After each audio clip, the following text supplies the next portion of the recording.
आदाब नमस्कार, आप देख रहे हैं न्यूज टाइप। आइए चलते हैं बनारस की खबर पर। वाराणसी पर्यटन के क्षेत्र में रिवर क्रूज को बढ़ावा देने और भारतीय नदियों की अप्राप्त क्षमता को बढ़ाने के उद्देश्य से विश्व के सबसे लंबी दूरी की नदी क्रूज को हरी झंडी दिखाकर प्रधानमंत्री नरेंद्र मोदी ने रवाना किया।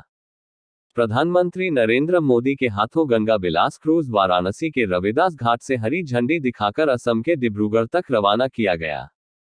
गंगा विलास क्रूज 3100 किलोमीटर की दूरी 51 दिनों में तय करेगी, जो 27 अलग अलग नदी प्रणाली से गुजरेगा। गंगा विलास क्रूज स्विट्जरलैंड से आए 32 सैलानियों को लेकर नदी क्रूज की सबसे लंबी यात्रा पर निकला है। यह क्रूज अंतर्राष्ट्रीय जल सीमा यानी कि बांग्लादेश की सीमा में भी करीब 11 दिन तक रहेगी, जहां पर 1100 किलोमीटर की दूरी तय करेगी। इसके अलावा रेत पर बसाई जा रही टेंट सिटी का भी प्रधानमंत्री ने औपचारिक रूप से आज शुरुआत कर दिया। वाराणसी काशी के अर्धचंद्राकार घाटों के सामने पर्यटन को बढ़ावा देने के लिए टेंट सिटी बसाई जा रही है। 2 निजी फार्म हाउसेस की ओर से बसाई जा रही टेंट सिटी का लोकार्पण प्रधानमंत्री नरेंद्र मोदी के हाथों होना प्रस्तावित है। 25 एकड़ में फैले टेंट सिटी में 600 कॉटेज बनाए जा रहे हैं, जिनमें 5 अलग अलग प्रकार के कॉटेज होंगे, जिनका किराया 5,000 रुपये से लेकर 40,000 रुपये तक होगा। गंगा की रेत में बन रहे टेंट सिटी के हर एक कॉटेज में 5 सितारा होटल में मिलने वाली सुविधाएं भी होंगी। इसके साथ ही साथ इनको काशी की आध्यात्मिकता के अलावा समुद्र के बीच पर मिलने वाली सुविधाओं का भी एहसास कराया जाएगा। इसके अलावा टेंट सिटी में ठहरने वाले पर्यटकों को गंगा आरती, काशी विश्वनाथ दर्शन, योगा केंद्र जैसे तमाम सुविधाएं भी मुहैया कराई जाएगी।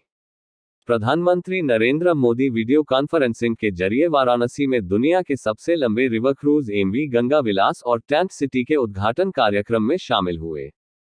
एमवी गंगा विलास क्रूज को शुक्रवार को सबसे लंबी नदी यात्रा पर रवाना करने के बाद प्रधानमंत्री नरेंद्र मोदी ने कहा कि गंगा पर बन रहा राष्ट्रीय जलमार्ग पूरे देश के लिए एक मॉडल की तरह विकसित हो रहा है।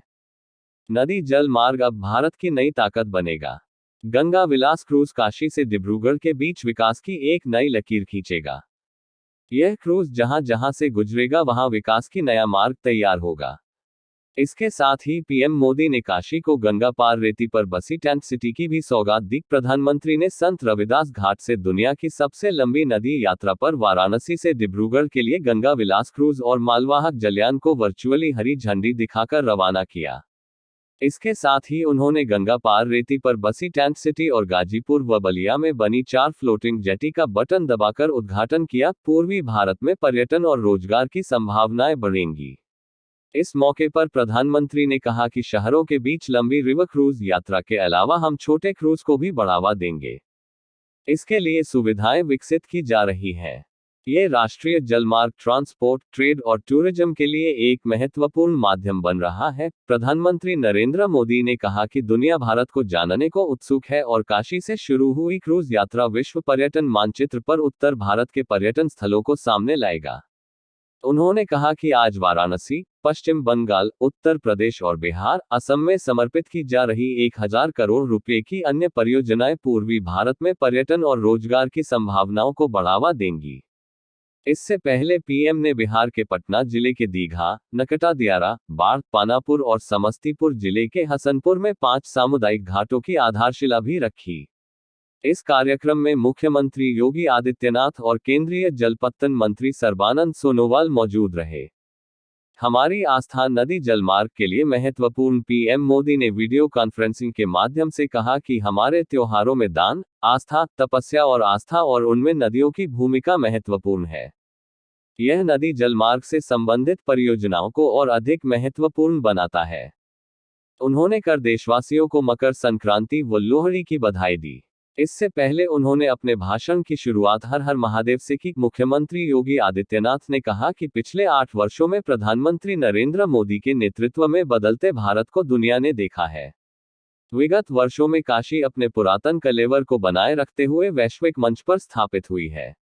दुनिया के सबसे लंबे जलमार्ग पर रवाना हो रहे गंगा विलास क्रूज और टेंट सिटी के जरिए वाराणसी में अब पर्यटन और रोजगार में बढ़ोतरी होगी। उन्होंने कहा कि नमामि गंगे योजना के अंतर्गत गंगा को स्वच्छ एवं अविरल किया गया। वाराणसी में यात्री जल परिवहन शुरू होने से लोगों को रोजगार के अवसर मिलेंगे। काशी के नाविकों को भी रोजगार के अवसर उपलब्ध कराए गए हैं। नावों को सीएनजी में तब्दील कराया गया है। काशी में पर्यटकों के आवक में बेतहाशा वृद्धि हुई है।